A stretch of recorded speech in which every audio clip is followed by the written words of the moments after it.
The day was so hot that women avoided wearing heels, fearing they would sink into the softened asphalt.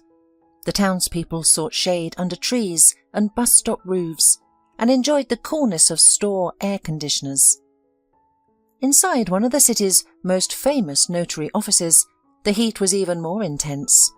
The office had comfortable air conditioning, but the heated emotions of the participants made it feel stifling. More than 10 people were gathered in a cramped room, all eager to hear a will. While waiting, the participants glanced at each other, coughing nervously and stealing anxious glances. Some of them were meeting each other for the first time, while those who were acquainted whispered quietly. Suddenly a bulky man, blotting his forehead with a handkerchief, shouted to an elderly man in a cap sitting next to him, "What do you know about the deceased?" "He was a wonderful man. My mother used to take care of him when he was a child. She was his mother's stepsister." The elderly man responded angrily, "Even though I'm a cousin of his cousin, I am still family. We met Eric a few times and had wonderful conversations." This sparked a heated argument, with everyone trying to shout over each other, listing their connections to the deceased and emphasizing their relationships. The room resembled a buzzing beehive, although the tone was more akin to dogs fighting over a bone. Just as the situation threatened to escalate into a fight, a tall gentleman in an expensive suit entered the room. His presence commanded attention, and for a moment silence fell. "What is this outrage? What kind of commotion is going on here?" he exclaimed in a menacing voice. "I demand that everyone calm down immediately." Some people stopped talking while others, fueled by their anger, continued to shout insults at the gathered. One lady, particularly indignant, spoke up. "No one here was around Eric when he was alive, but as soon as you find out about the will, you all appear." The man who had entered was the notary, and he interrupted the speaking lady with irritation in his voice. "Don't make me start shouting. If you all don't calm down now, I'll have to postpone the reading of the will." His stern voice and the threat of delaying the will finally had an effect. The room fell silent, although the participants still glared at each other with anger in their eyes. Almost everyone present that day gathered to hear the reading of the will of the businessman and believed deep down that they were mentioned in it. However, there was one woman who had been quietly sitting on the sidelines the whole time. She was the legal spouse of the deceased and knew that she shouldn't expect any special bounty from him, neither in life nor after his death. In her youth, when she first met him, she still hoped to receive love and attention, but years later she regretted the marriage more than once. But once, everything started gorgeously. Clea at that time got a job as an assistant secretary in the city administration. Marianne, Mrs. Kearney, the director of the orphanage where Clea had been brought up since she was 3 years old, helped her with this.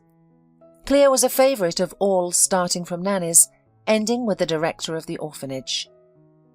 Mrs. Kearney used to say every time she met her, "What a beauty you will be. I hope there will be a prince for such a princess." The girl blushed and shyly answered, "Well, Mrs. Kearney, why do I need a prince? I will marry only for love, not for riches." Once, in one of the corridors of the administration, Clea accidentally ran into a tall, slender man. She dropped a stack of folders from her hands, which she was carrying to the archive, and the man helped to collect them. Handing over the last one, he smiled dazzlingly and said, "I'm ready to accompany such a beauty all the time, so that, God forbid, she doesn't stumble again. But first I would very much like to get acquainted and ask her out on a date. My name is Eric Anderson." Clea, having no experience with men, was frightened, and picking up the folders, thanking the stranger, quickly left. And she was greatly surprised when, at the end of work, she noticed a gallant gentleman with a huge bouquet in his hands at the entrance to the city hall. "You ran away so quickly that I decided to wait and get acquainted," Eric said, and apparently seeing the frightened eyes of the girl, he immediately smiled and added, "Let's just go for a walk then. Opposite the City Hall there is a beautiful park. Tell me about yourself. I'll tell you my soul, and you won't be afraid of me. Then I can finally invite you to the restaurant." He smiled so kindly and charmingly that Clea agreed. They took a long walk in the park, ate ice cream in a street cafe, and talked. Eric turned out to be an excellent conversationalist, well-read and intelligent. Clea felt at ease with him from the first minutes of communication, as if they had known each other for years. He knew so much and told interesting stories that Clea was ready to listen to him day and night. The man was 20 years older, but Clea did not feel it at all. Eric at that time was a well-known personality in the city and ran a construction company in the city. They took a long walk, after which the man accompanied Clea home and asked, "Clea, will we see each other again? I absolutely hate to part with you, but you must promise that tomorrow you will allow me to meet you from work again and agree to have dinner with me." That night the girl had trouble sleeping, as her thoughts were consumed by her new acquaintance. Clea, experiencing these emotions for the first time, didn't yet realize that she had fallen in love. She wished she could fast forward time to the next evening just to meet Eric sooner. It wasn't until early morning that she was finally able to fall asleep with a happy smile on her face. From that day on, Eric started meeting her after work every day in his expensive car, causing whispers of disapproval from Clea's colleagues at work. No one could believe that a poor girl from an orphanage, who lived in a small room on the outskirts of the city with no money, was involved in a relationship with a mature, wealthy man purely out of love. People speculated about the girl's ulterior motives, accusing her of using Eric for personal gain, but they couldn't comprehend that Clea couldn't bear to go a day without seeing Eric. She was willing to spend the entire day just listening to him, taking in his expensive perfume and feeling the touch of his hands. After a month of dating, Clea visited Eric's beautiful country house. The rooms were light, cozy, and featured huge floor-to-ceiling windows. As she looked around, she couldn't help but wonder how much time it took to clean and wash all of those windows. Unfortunately, quite soon, she was able to figure it out by herself, and it happened right after they got married. A couple of weeks after their wedding, Eric embraced his young wife and said, "Darling, I've been thinking, why do we need a stranger in the house? And besides, it's an unnecessary expense. So I've let go of the housekeeper. You're young and full of energy, especially since you're not working right now. I believe you can handle everything on your own." Blinded by love for her husband, Clea didn't even consider the possibility that Eric had married her for certain purposes, except for his love for her. But the ugly truth was that he needed a young and beautiful companion by his side to elevate his status as a wealthy and family-oriented man in high society. Moreover, he knew that a girl from an orphanage wouldn't have high expectations or demands. And so it went. If before the wedding Eric showed Clea some signs of affection, like giving her flowers and gifts, after the wedding she became nothing more than a cover for his successful life, and also a housekeeper and a cook, all rolled into one.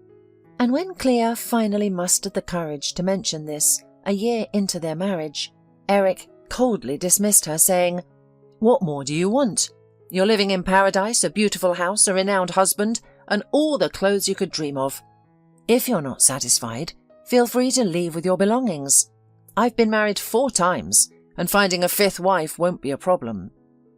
That night, Eric was drunk and Clea cried all night, but convinced herself that it was the alcohol talking. She desperately wanted to believe that everything would be okay between her and Eric. There were moments when he was tender and gentle. There were evenings when he would come home from work and say, "Darling, tonight we won't be having dinner at home. Put on your best outfit. Let's go to our favourite restaurant." On those nights they would look at each other affectionately, just like before. They would drink champagne and dance to beautiful slow tunes. In those moments, Clea was willing to put up with her husband's occasional bad moods, blaming them on his demanding job. During the first years of their marriage, Clea held on to hope that she would give her husband a child and complete their family. But when Eric suddenly confessed, "I'm sorry, dear, but we can't have children. Well, I can't. But it's okay, right?" He looked guiltily as he spoke, his gaze fixed on the pale Clea. "What's wrong, baby? We're good together. The house is beautiful, and we can travel freely, wherever and whenever we want. And children, they bring worries, diapers and sleepless nights. The important thing is that we have each other." Her husband seemed so affectionate and sincere that Clea clung eagerly to his chest, deciding that there was no reason to upset. Some people live without children. Eventually, they could adopt a child from an orphanage. However, after a couple of years, Eric changed so much that having a child became impossible.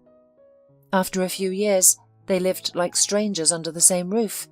Clea had nowhere to go because, in the first year of marriage, Eric convinced her to sell the apartment she got from the state as an orphan and to invest the money in his business. However, the hubby was satisfied with everything.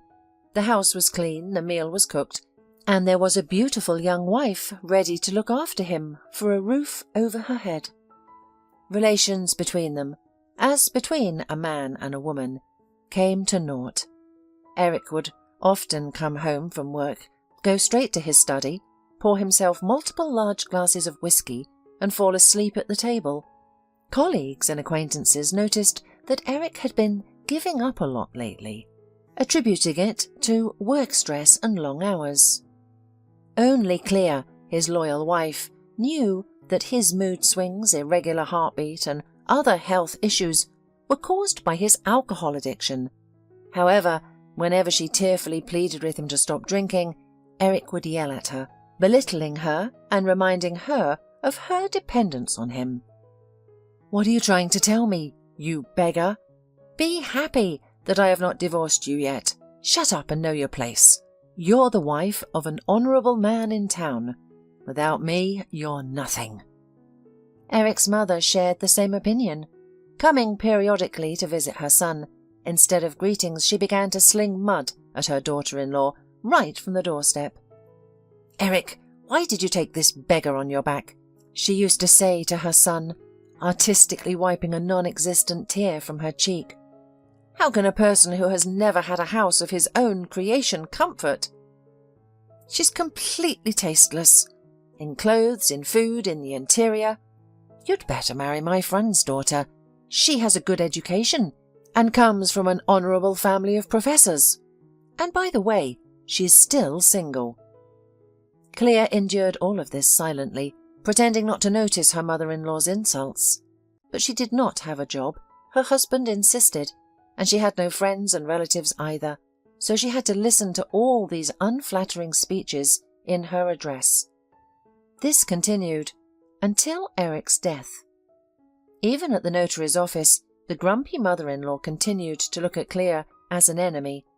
Eric's mother was exactly that loud lady who clarified the degree of kinship among those present. Clea had no desire to bring up the past, and she certainly wasn't going to discuss her late husband with anyone. She would not have come here at all, understanding that it was unlikely that her stingy husband had left her anything. He had made a marriage contract with Clea only so that in case of his death, she would not keep her lovers on his money. Clea was deeply offended by these accusations, because she hadn't given him any reason to think that way. But he jokingly explained that all the wealthy people in his circle did the same. Clea had sincerely loved her husband when she married him. She considered him wiser because of his age and agreed with him on everything. Clea's thoughts were interrupted by a venomous hissing sound nearby. "Don't even hope that Eric left you anything. He must have known that you married him for his money, so he probably made sure that you only had what you came with. Clea turned around and replied to her mother-in-law quietly but sharply, "Mrs. Anderson, you should be ashamed. Your only son is dead, after all, and even here you are causing a scene. I don't need anything, except a place to live, and I think I can manage that by myself. At the very least, have some decency, and be quiet in memory of your son." Clea had no desire to dwell on the past, nor to speak bad of the deceased. She simply wanted it to be over quickly, so that she could never see these people again. Finally, the notary, requesting silence, began reading the will. The office was filled with nervous tension. The old man in the cap coughed quietly from time to time, bringing his hand to his face. The overweight man wiped droplets of sweat from his forehead every second. Eric's mother glared at her daughter-in-law with hatred, and the other people were clearly nervous. The first names on the list of heirs, of course, was Mrs. Anderson. Her son bequeathed to her his country mansion, where Clea continued to live after her husband's death. In addition, Eric left his mother all the luxury items that had accumulated in their house. There was a time when he collected expensive antique things that had considerable value. After hearing the notary, Mrs. Anderson turned to Clea and angrily whispered, "Have you packed your things? I want even your spirit out of my house from tonight." Clea didn't respond. She simply turned away and continued to listen to the will. Meanwhile, the notary was announcing all the new names of distant relatives, many of whom had last seen the deceased in childhood. Everyone glared angrily at the young widow, realizing that now was announced only a small piece of what the businessman possessed. It was unclear from where, but everyone already knew that the deceased man had considerable bank accounts and investments in some assets. Since the couple had no children, it was expected these items would go to Clea. But to everyone's surprise, the notary announced that the wife of the deceased would receive a small house in a remote village a couple of hours' drive from the city. Clea was sitting behind everyone at a loss.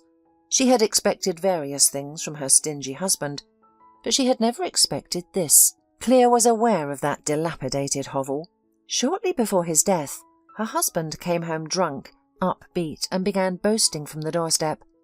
"Darling, today a man lost to me in poker, and you know how I don't forgive debts. So I was given a house in the village. From the photo it looks like the house has been abandoned for a long time, but it's better than nothing." Clea knew that besides his alcohol addiction, her husband had another bad habit. He often played cards, and not just for fun. She could even tell when Eric was losing or winning. If he lost, he would return home angry and immediately head to the bar without even taking off his shoes. On such days, Clea would try to go to her bedroom and avoid him, knowing that only a scandal awaited her.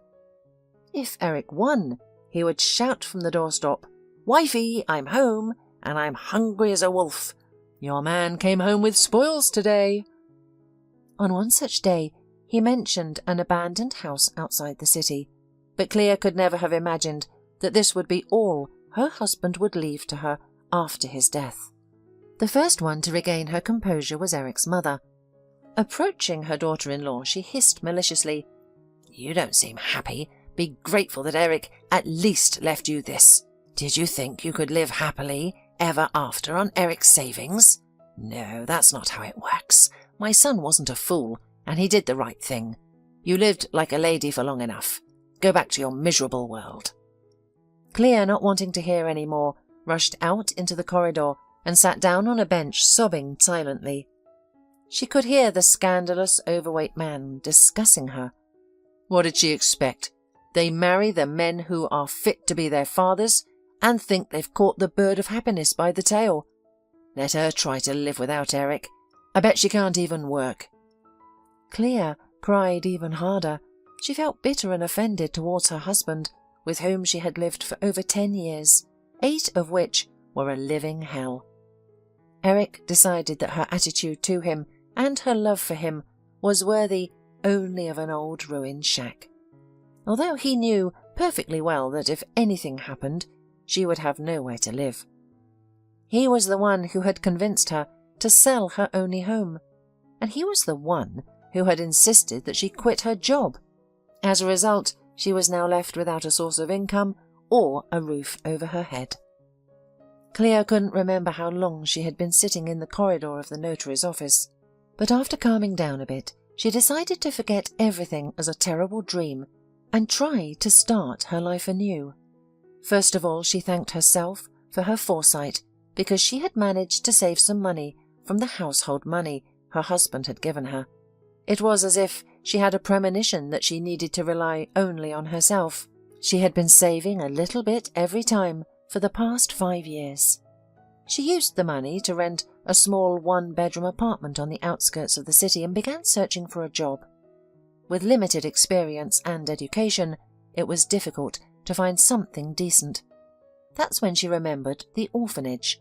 She went there with hope, and she was never disappointed. Over the years, the orphanage had undergone many changes.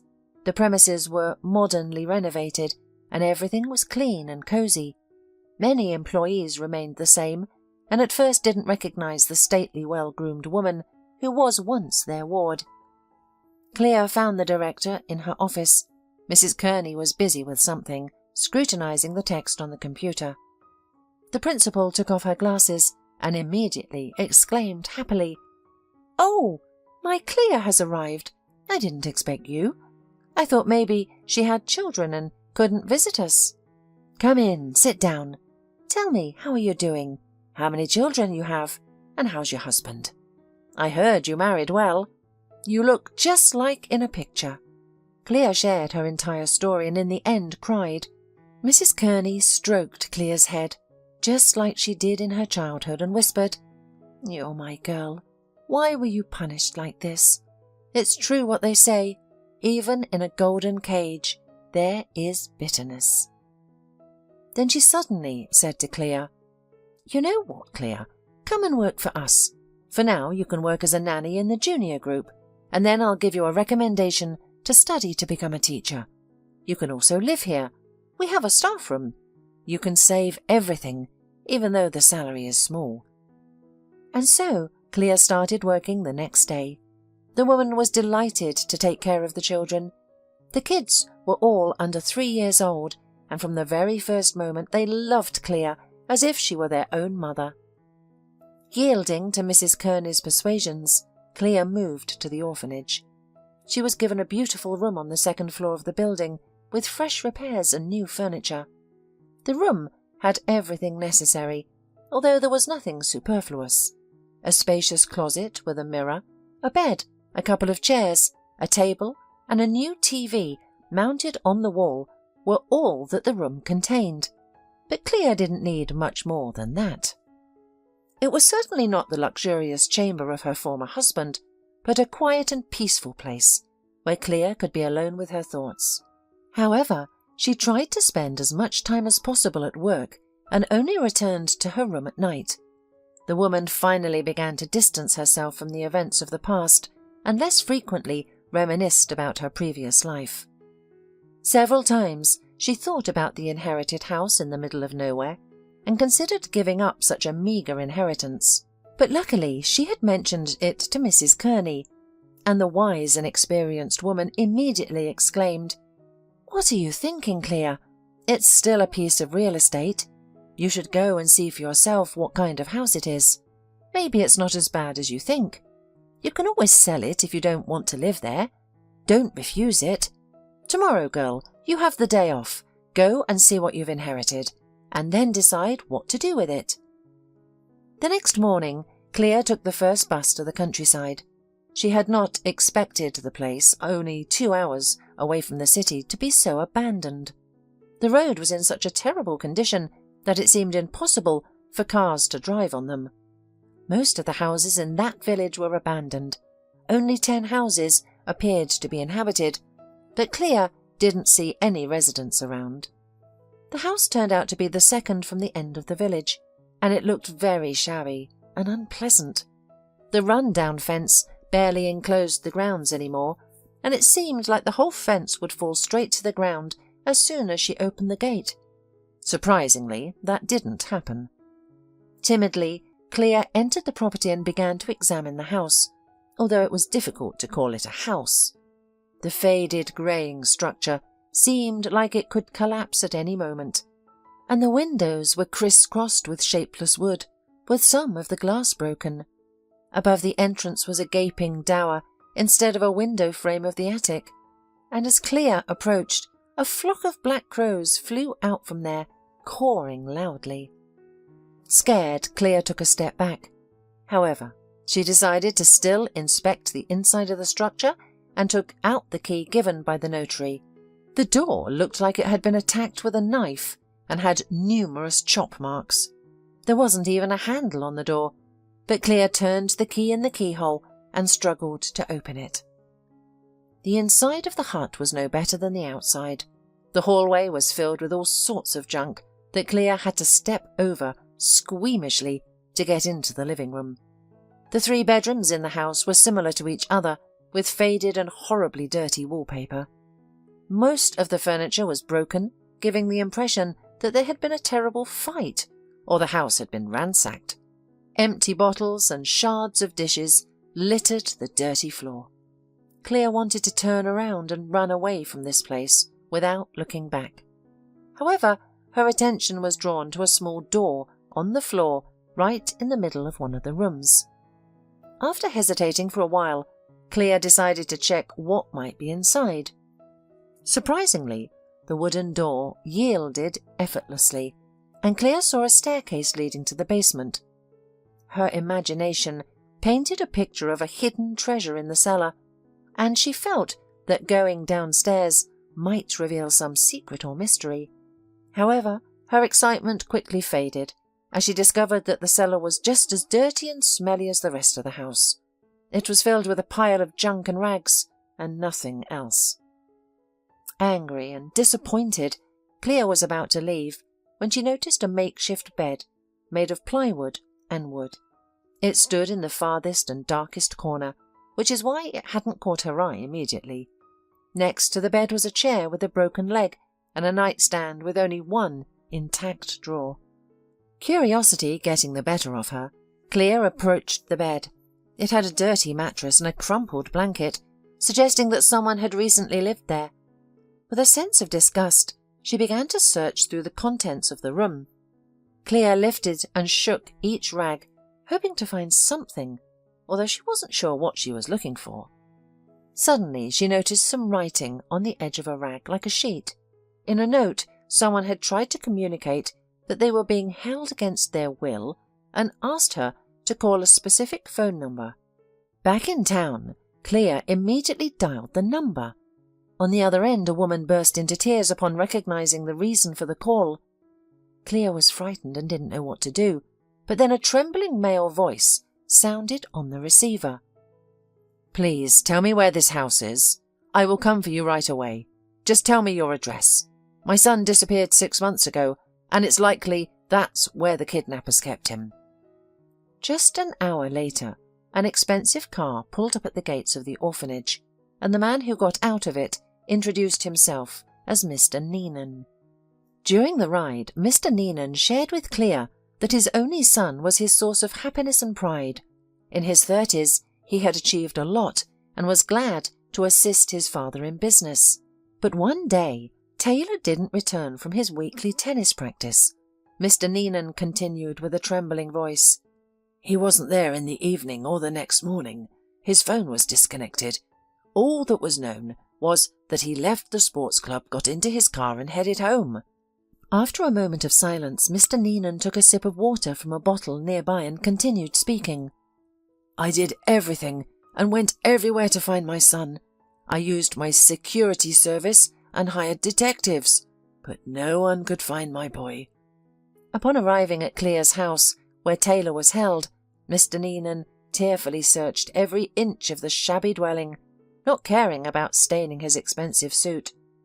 Sitting on the cellar bed, he burst into tears and whispered, "My boy, how have you been living here? What have those creeps done to you?" After a while, he turned to Clea and asked, "How did you end up in this house? Who lived here before?" She briefly explained how she became the owner of the house. In the darkness, she couldn't see the man's face, but she understood that every detail was important to him. Finishing her story, she quietly added, "But all that happened before Eric won this house. I don't think he knew what happened in that house. My husband Eric was too lazy to thoroughly inspect every corner of this building. He said he only came to see it once from afar, when he came to see it if it would cover the debt of a losing card game." Upon returning to town, Mr. Neenan asked Clea for the house documents to find out the previous owner. He immediately made a call and dictated the necessary information. In just 5 minutes, he received a call back, listened attentively, and thanked the person on the other end. Then, turning to Clea, he said, "Now it all makes sense to me. I know the person who is the owner of this shack very well. He is a friend of my former partner, with whom I used to do business together. My impudent partner was always jealous of me and tried to sabotage our success. After another conflict, I decided to end our business partnership, which hurt his ego. That's when my son disappeared. But all this time, I couldn't even imagine that someone I had worked with for so many years could do such a thing. Clea, thank you for not passing along my son's request for a phone call. I owe you one. If you need anything, don't hesitate to call me." He handed Clea his business card and she accepted it, saying, "I wish you luck, and I'll help you in any way I can."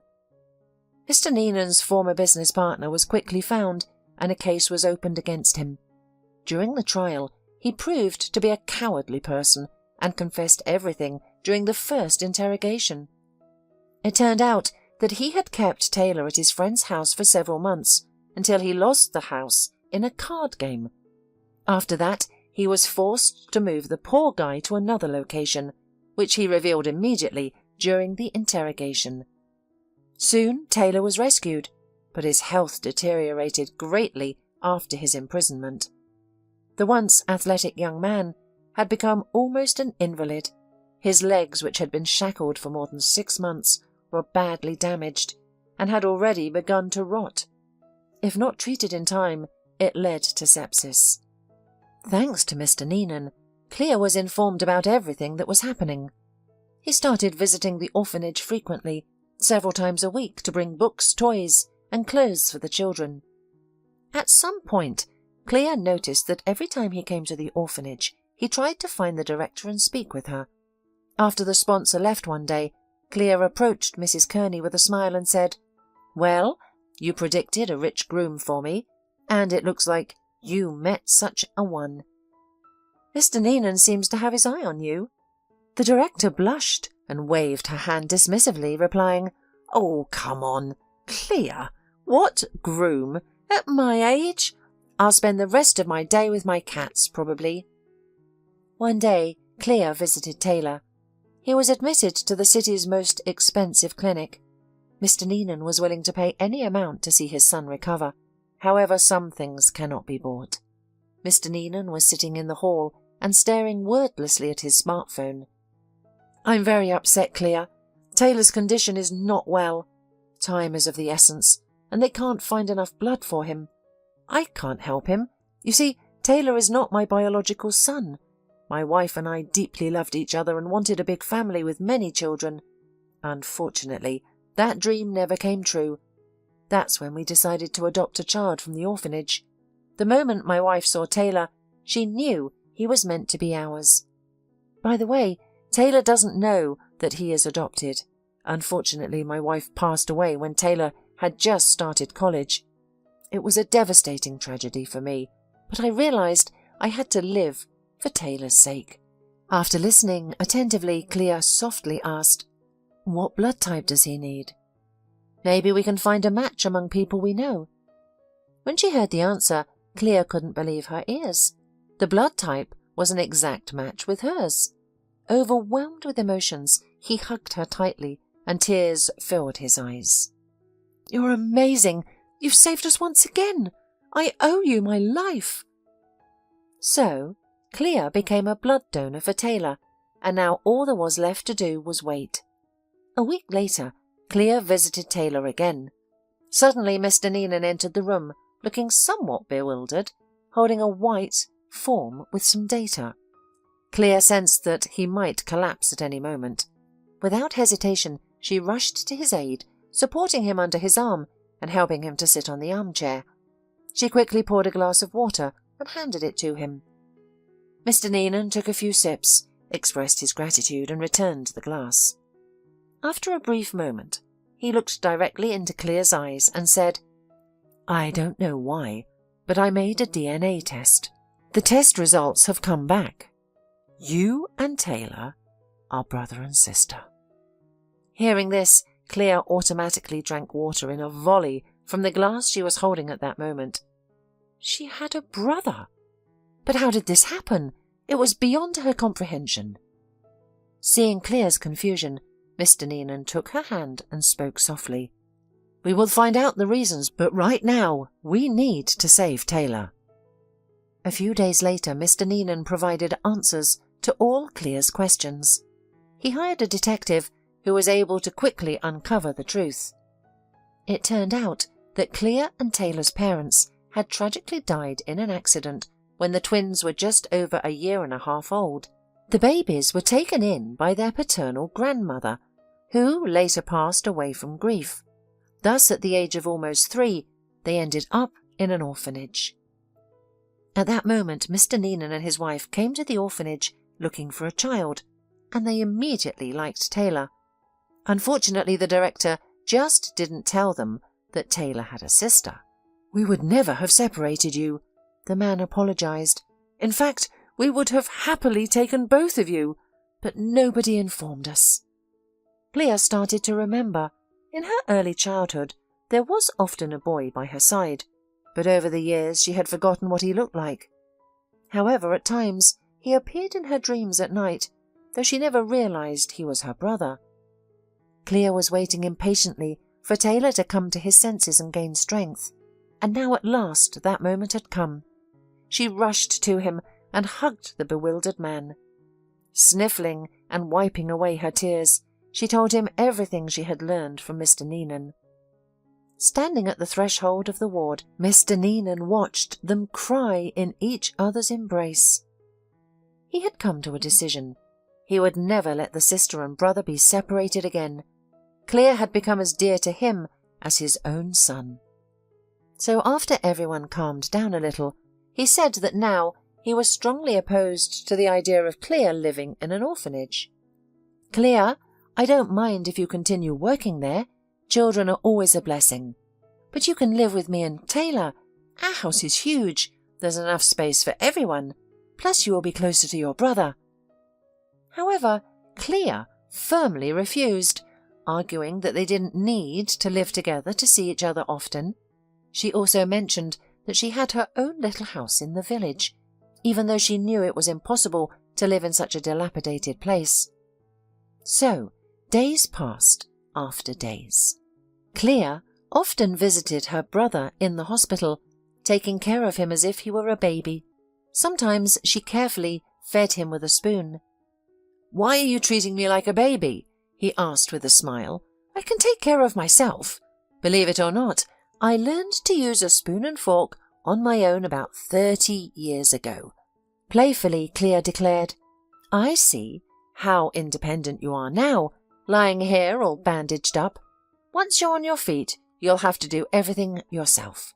Until then, I'm sorry, but as your sister, I'll take care of you." Clea continued to work at the orphanage, dedicating herself to the children. She was ready to spend the whole day with them, only taking time off to visit her brother. Mr. Neenan kept visiting the orphanage, but now he had stopped hiding his intentions. He always arrived with a large bouquet and headed straight to the director's office. The entire staff joked that Mrs. Kearney was having an affair with a millionaire. She became 10 years younger and even more beautiful than before. In confidence, she enthusiastically shared with Clea that Mr. Neenan was a very gallant and interesting man. They had gone to the theatre several times, and Mrs. Kearney returned from those outings feeling elated. Looking at the beautiful grey-haired couple, Clea wished for their happiness. During one of his visits to the orphanage, Mr. Neenan smiled mysteriously and said, "Clear, how about taking a trip out of town? Taylor has agreed to join us and is already in the car. I thought we could invite Mrs. Kearney to come along too. Getting some fresh air wouldn't hurt anyone." Clear sensed that he had something planned, but she didn't mind spending time with her brother, especially outdoors. The four of them merrily embarked on their journey, unaware of their destination. Yet the path seemed strangely familiar to Clear.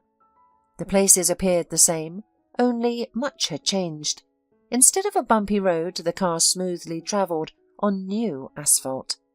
In what seemed like an abandoned village, there stood a beautiful modern bus stop.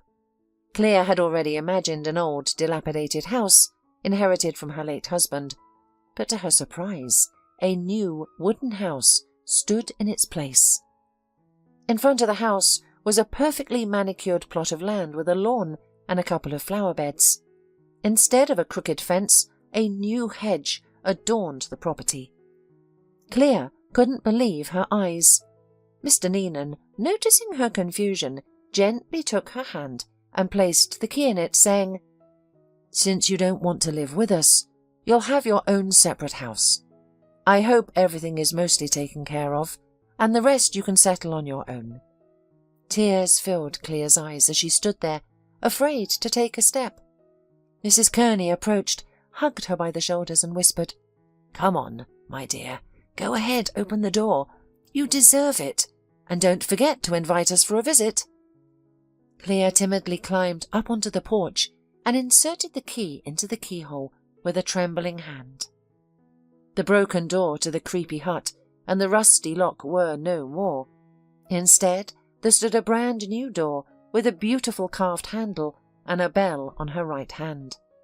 She couldn't believe what was happening. It felt like it wasn't happening to her. Or perhaps it was just all a dream.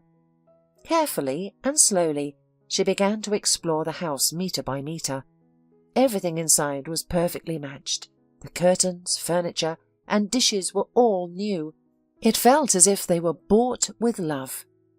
As she walked through the rooms, the mistress of the house touched everything carefully with her hands, as if trying to make sure that all of this was real.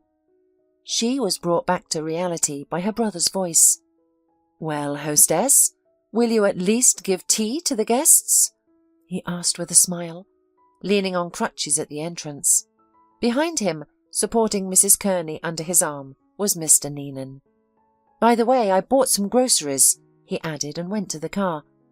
They spent the day perfectly, grilling kebabs on the lawn of Clear's new house and sharing the emotions that such a surprise brought.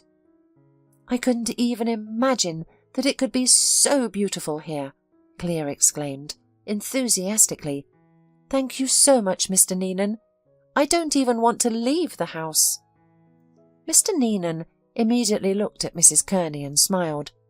"And now we're going to ask your strict director to give you a week's vacation. I think you deserve it. And as for security, your brother can stay with you. I'll provide the groceries, and you can settle in and make yourself at home." The so-called strict director, with a sweet smile, immediately replied, "Why not? Clear is at work day and night, and here's such an opportunity. Let her have a little distraction. We'll miss her, of course, but we'll manage somehow." Clear looked at them all confused and suddenly said tearfully, "I've been without clothes for a week.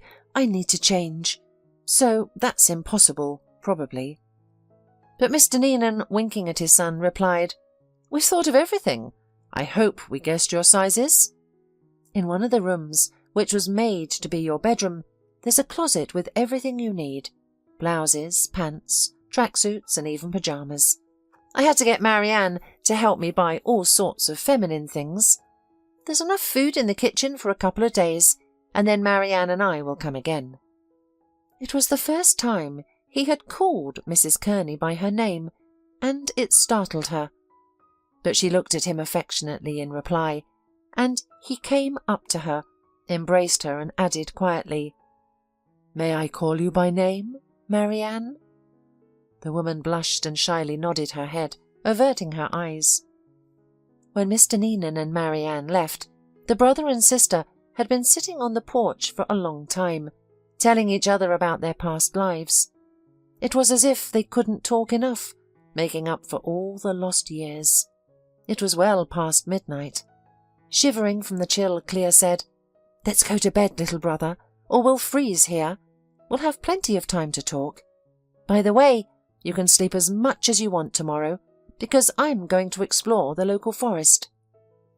That night, Clea slept like a log. She even woke up on the same side of the bed where she had fallen asleep, without moving an inch. When she opened her eyes and saw a ray of sunshine shining through the curtains onto the wall, the woman smiled happily. After all, it was the first time she woke up in her own home. It was difficult to believe, but it was true. Quickly getting dressed, Clea took a couple of sips of tea, and trying not to make noise so as not to wake her brother, ventured into the forest. The weather was glorious. The day promised to be hot and sunny, but it was still cool in the early morning. Dewdrops glistened on the grass. She hummed to herself and followed the path, admiring the greenery of the forest. She didn't know how long she wandered, but when she was about to return home she realized she was lost. She tried to remember where she had come from, and looked for something notable or familiar, but it was all in vain. Utterly exhausted, the woman sat down on an old stump under a large tree and said confusedly, "What's the matter? I seem to be well oriented on the terrain, and yet I got lost. I don't want to die without having lived in a new house." At that moment a child's voice came from behind her, saying, "Mom, don't die. You're so young and beautiful. You shouldn't. I'll take you to my daddy and he'll save you quickly. He saves everyone, birds, animals, and even people. My dad is a gamekeeper." Clea turned around and saw a little curly-haired creature, about 6 years old, who looked like an angel. The boy took her hand and led her somewhere to the side. Just then Clea noticed that the boy was limping on one leg, and she felt sorry for him. She suggested, "Why don't I carry you in my arms? You can tell me where to go." But he stopped and replied very seriously, "You don't need to pity me. I'm already an adult. I'm used to it. I hurt my leg a long time ago when my mum was alive. I was foolish and climbed up to the attic, and that's when I hurt it. But my dad says that someday we'll have enough money to go to the city for an operation, that we don't have as much money as we need. I told him I'll grow up and help earn it." Clea was amazed at how mature the little boy was for his age, and her heart ached for Kevin, as the boy named himself. They walked for about 20 minutes, and during that time the boy never showed any signs of tiredness.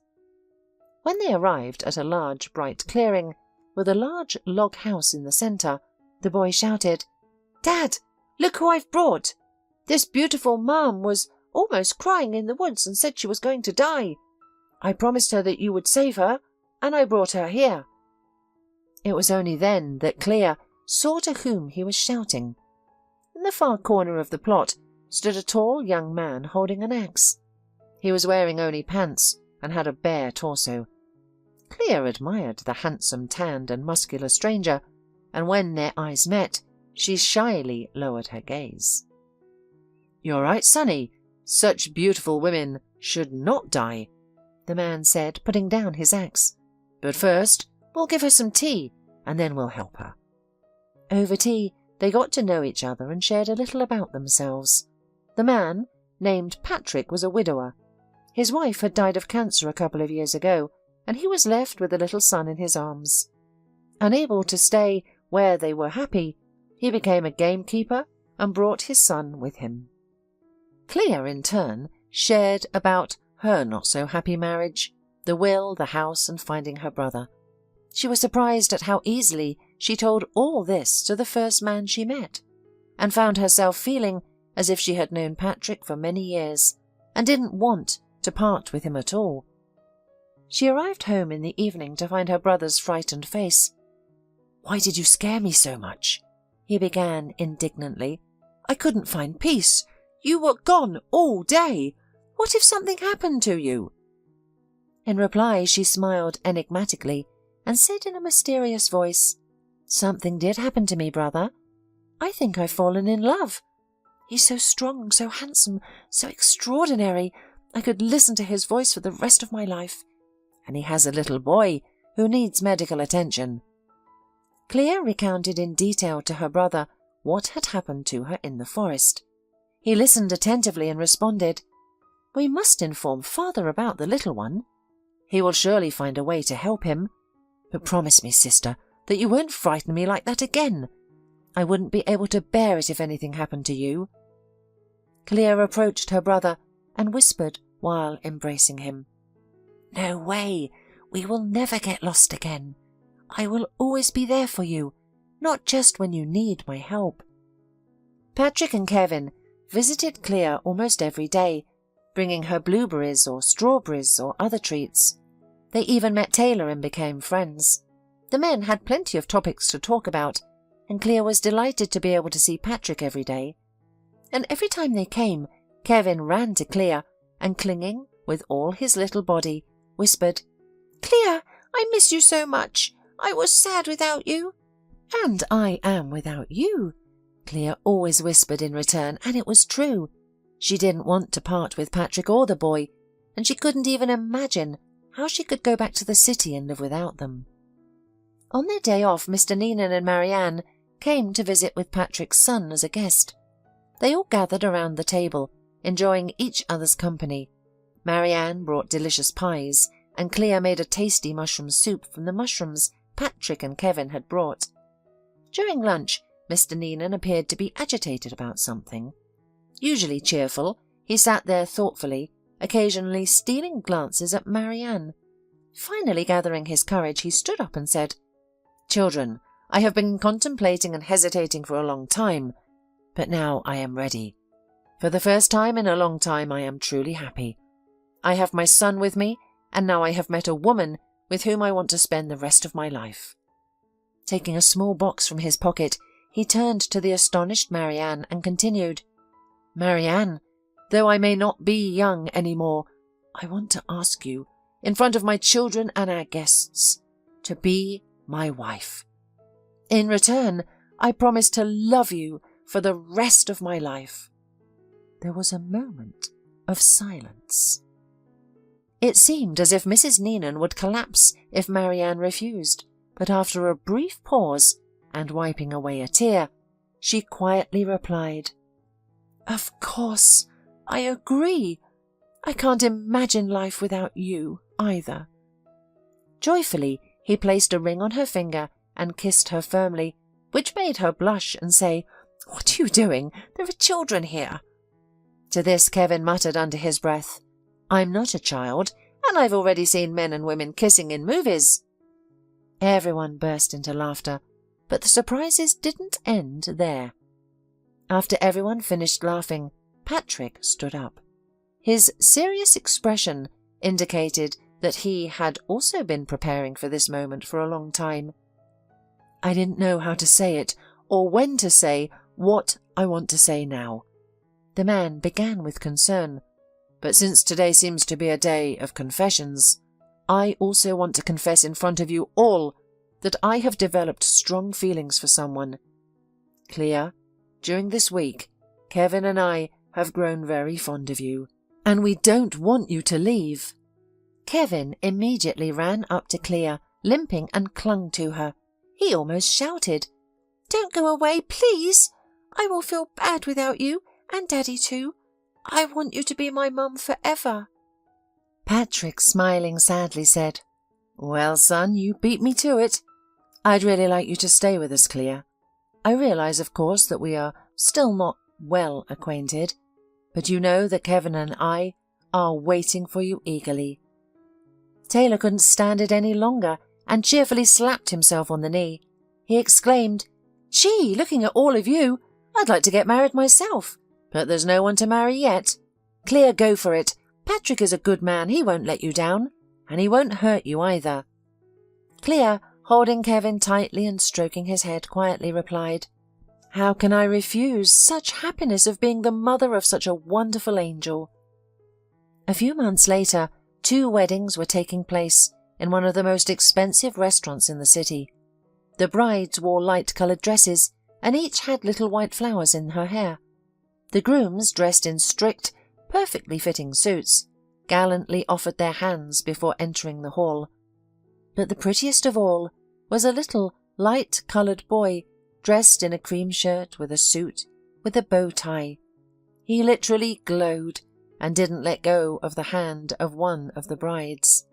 Patrick jokingly whispered to Clea, "I'm even confused which of us is the groom, me or Kevin?" To which Clea, kissing her husband affectionately, replied, "You are equally dear to me." After the wedding, Clea moved in with Patrick permanently. Mr. Neenan found good specialists and paid for Kevin's leg operation. In a year, Kevin was pedaling a bicycle, given to him by his new grandfather. Mr. Neenan loved studying with the boy, and Kevin was happy to stay in their city house sometimes. Marianne also adored the boy and considered him her grandson, just like her husband. On one such trip, Kevin entered the kitchen where Marianne was cooking dinner. He whispered conspiratorially, "Granny, I'm about to have brothers. I overheard Mummy telling Daddy. She went to town, and when she came back, she showed some paper and told Daddy to get ready to raise 2 more. He hugged her and spun her around the room, almost dropping her." 8 months later, the large family gathered at the entrance of the maternity hospital. It consisted of a beautiful elderly couple, 2 men with huge bouquets of flowers, and a boy tightly holding his father's hand. Everyone rushed joyfully to the entrance when a happy Clea appeared at the door with 2 babies wrapped in rose-coloured blankets.